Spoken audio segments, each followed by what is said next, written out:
my homestead and welcome to my channel. In this video, we're going to move on to the next verse in section 77 of the Doctrine and Covenants, verse 2. And I figure before I go back to my other series that I'm going to do, looking up every single instance of last days and latter days in the scriptures, I'm just going to knock out section 77 because that's what I was trying to do yesterday when I was trying to do just one big long video. There's only 15 verses, so I'm going to do this first before I continue on with any other series that I'm doing. So, okay, let's just start out by reading it. Question: what are we to understand by the four beasts spoken of in the same verse? Now, I went through the book of Revelation, and I did a search in each chapter for beast, just to make sure, like, how many different types of beasts show up in the book of Revelation. There are only two sets. The first set are the four beasts that John sees in heaven. That he sees in heaven, okay? And then the other beasts represent the worldly kingdoms. So you have like the mark of the beast, you have the dragon that gives power to the beasts, and the beasts are similar to the ones that are in the book of Daniel, describing the worldly kingdoms, the worldly superpowers from the time of Babylon down to modern times. So he talks about the beasts that represent the worldly kingdoms that look like, a leopard and so on and so forth, that kind of correspond, like I said, to the book of Daniel. And then there's the whore that rides on a scarlet beast, and that seems to be like the great and abominable church. I'll have to look into that more, but I'm sure that that's basically what that is. So there's just two sets. So don't get confused. It's not really that complicated. I wanted to make sure, because before this point, it was a little bit complicated to me, because when you're reading through the book of Revelation, there's all sorts of imagery, and it's just like it can get really confusing. It's like, okay, another beast. Oh, is it beast? Here's another beast. No, there's just two sets. The four good beasts that he sees in heaven, and then the rest are the worldly kingdoms. Okay, so the ones that we're talking about right now are the four beasts that also appear with the 24 elders. Okay, now let's read and see what it says here. So what are we to understand about the four beasts that John sees in heaven? Answer: they are figurative expressions used by the Revelator John in describing heaven, the paradise of God, the happiness of man, and of beasts, and of creeping things, and of the fowls of the air, that which is spiritual being in the likeness of that which is temporal, and that which is temporal in the likeness of that which is spiritual, the spirit of man in the likeness of his person, and also the spirit of the beast and every other creature which God has created. Okay, so let's go to the Scripture Citation Index, and there are 10, 11, 12 times that this verse is cited between the teachings of the Prophet Joseph Smith, General Conference, and the Journal of Discourses. So let's start with this first one here, and we'll go in chronological order, starting with the teachings of the Prophet Joseph Smith, page 13, and footnote 28.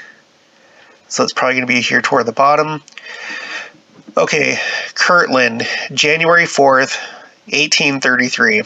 Mr. Editor, sir, considering the liberal principles upon which your interesting and valuable paper is published, myself being a subscriber, and feeling a deep interest in the cause of Zion, and in the happiness of my brethren of mankind. And that here's footnote 28. So there's not a whole lot that comes out in this citation, just in the happiness of my brethren of mankind. Okay, so we'll move on from that. The next one is page 256 of the Teachings of the Prophet Joseph Smith, footnote 22. Okay. Every gift from God is just. This principle will justly apply to all of God's dealings with his children. Everything that God gives us is lawful and right, and it is proper that we should enjoy his gifts and blessings whenever and wherever he is disposed to bestow. But if we should seize upon those same blessings and enjoyments without law, without revelation, without commandment, those blessings and enjoyments would prove cursings and vexations in the end, and we should have to lie down in sorrow and wailings of everlasting regret. But in obedience there is joy and peace, unspotted, unalloyed, and as God has designed our happiness and the happiness of all his creatures, and there's the footnote right there, and the happiness of all his creatures, he never will institute an ordinance or give a commandment to his people that is not calculated in its nature to promote that happiness which he has designed and which will not end. And then it continues on to the next page. So we'll end it there. So he's referencing in the happiness of all his creatures. Okay, we'll skip this Journal of Discourse right here. Now we're moving on to Harold B. Lee, a talk called The Gospel Plan, 1944, April General Conference. The prophet Joseph Smith, speaking of the condition in which the earth would then be, after that, I think we've already read this, but let's continue. Okay. After that cleansing and that purification in its immortal state, declared that the earth would be a crystal and a Urim and Thummim unto those who would dwell upon it. Yeah, and then it references D&C 77:1, so we covered that in the last video. The interim dwelling place of the spirits while this great change is taking place is indicated in the Revelation, where the prophet speaks of a place of happiness called paradise, a state of rest, a state of peace, where they shall rest from all their troubles and from all their care and sorrow. And then he references section 77, verse 2. So this right here, it sounds like he's talking about the spirit world, which, I mean, okay. This rest spoken of was not to be a condition of inactivity, but rather was to be what the Lord called it, a place where men and women were to enjoy the fullness of his glory. To say that there would be no such a place as the state where one could have rewards or punishments for the things done in the flesh would be to say that there would be no such thing as a judgment, and to say that there would be no judgment would be to deny that there was an atonement for the sins of mankind, or that Jesus Christ was the author of salvation, the plan by which man could be sanctified for that holy state. Okay, so we'll end it there. Okay, now we'll move on to Marion G. Romney, 1953, April General Conference, a talk called Nurture a Testimony. Okay, now I believe with Enoch, quote, because that Adam fell, we are, and by his fall came death, end quote. That every man must die, as Brother Peterson said yesterday. I believe that to meet the demands of justice, it took the atonement of Jesus Christ to redeem men from that death, that they might be raised again and have their spirits and their bodies, which are separated through death, reunited. I believe that through the atonement of Jesus Christ, whatever quote-unquote transgression Adam committed was paid for, and that as in Adam all die, even so in Jesus Christ all shall be made alive, every living creature. And then it has the reference to verse 2. So a lot of these have to do with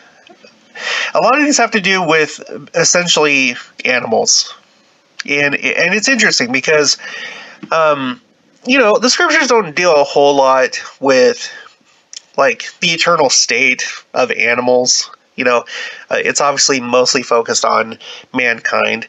But it is interesting to think that, animals, they also, there's a plan for them, and they have a measure of their creation that they can fill.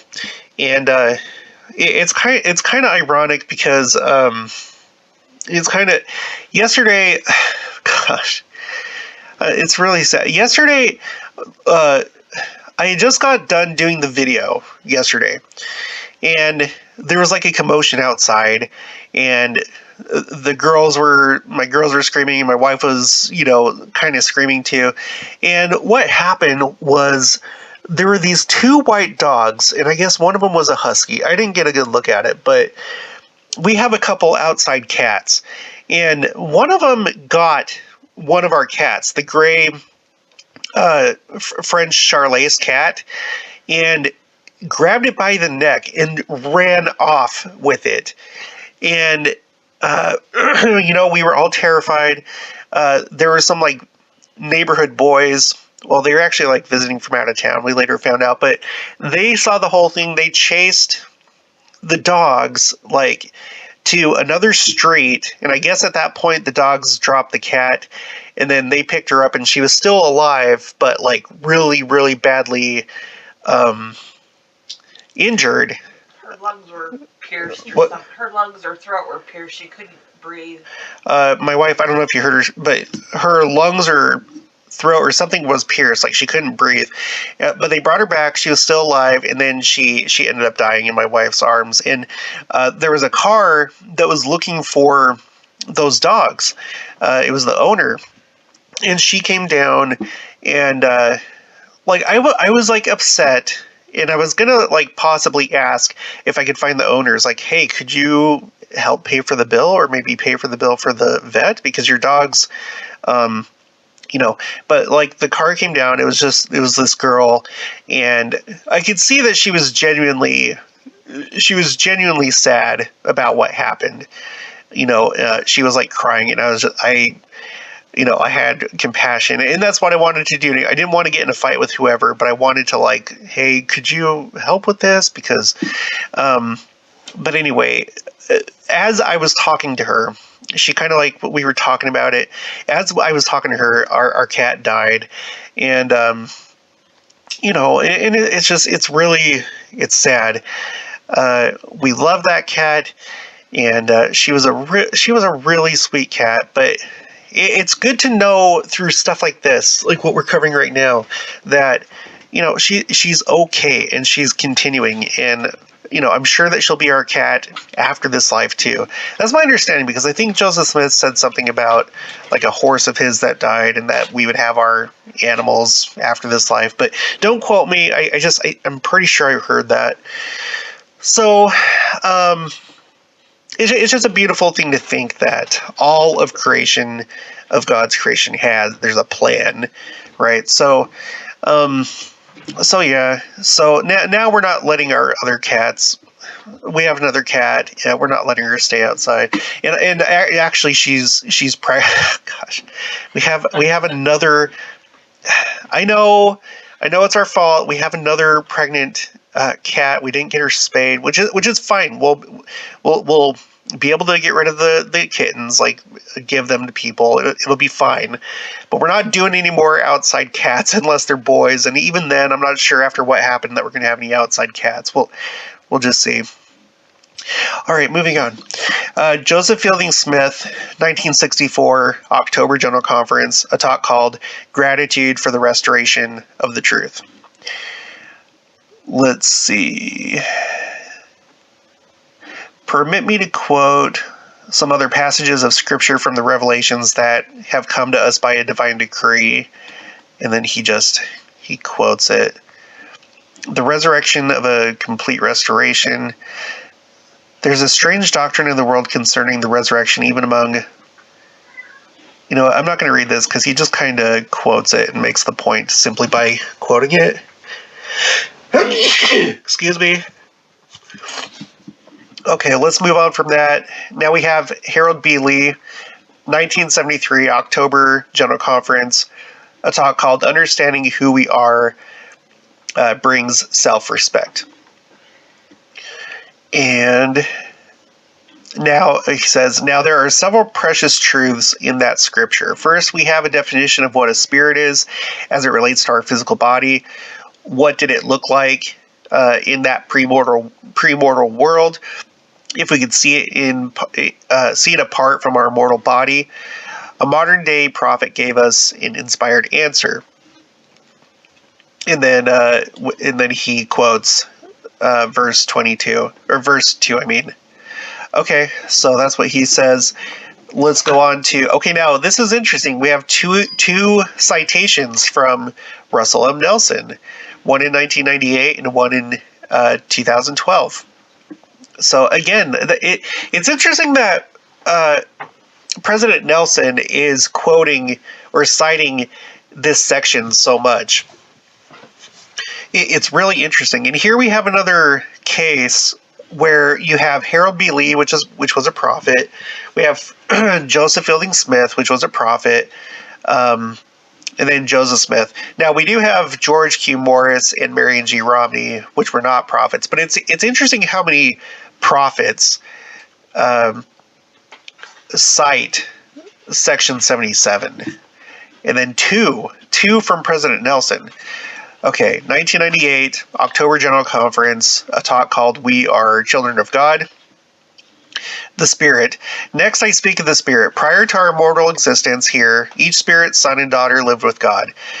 The Spirit is eternal. It existed in innocence in the premortal realm and will exist after the body dies. The Spirit provides the body with animation and personality. All spirit is matter, but it is more fine or pure. The spirit of man is in the likeness of his person. Jesus so explained, as the brother of Jared viewed the Lord's premortal body. Okay, and we'll just end there because that's where the spirit of man is in the likeness of his person. That's the citation for verse 2. So, okay. Let's not get too well. Okay, so I know I'm not trying to correct him here. I know that he knows, but obviously, the intelligence part of us is eternal. But it's my understanding that the spirit is created by our heavenly parents. So, and I'm sure he just didn't want to get too deep into it. But anyway, let's continue on. 2012 April conference. A talk called Thanks Be to God. Okay, spiritual gifts. Important as is the body, it serves as a tabernacle for one's eternal spirit. Our spirits existed in the premortal realm and will continue to live after the body dies. The spirit provides the body with animation and personality. It's interesting that he uses those terms again, animation and personality. In this life and in the next, spirit and body, when joined together, become a living soul of supernal worth. Okay, so that's it for citing just verse 2. Now we have one that cites verses 2 and 3, and then one that cites verses 2 through 4.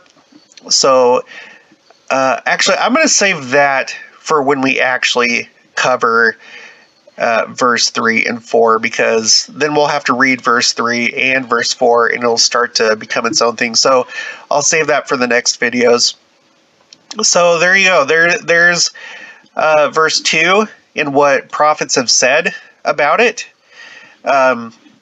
Just simply talking about animals, talking about us, talking about creation, including animals, and spirit, in that living things, they have a spirit and they continue after this life. And in this case, in Revelation, we're going to learn more about these beasts, but well, I'll save that for later. Okay, if you haven't already, please make sure to subscribe, like this video if you liked it. Make sure to leave your thoughts, comments, information down in the comments below. Also, make sure to share this with anyone that is interested in this kind of stuff. And I'll talk to you guys later.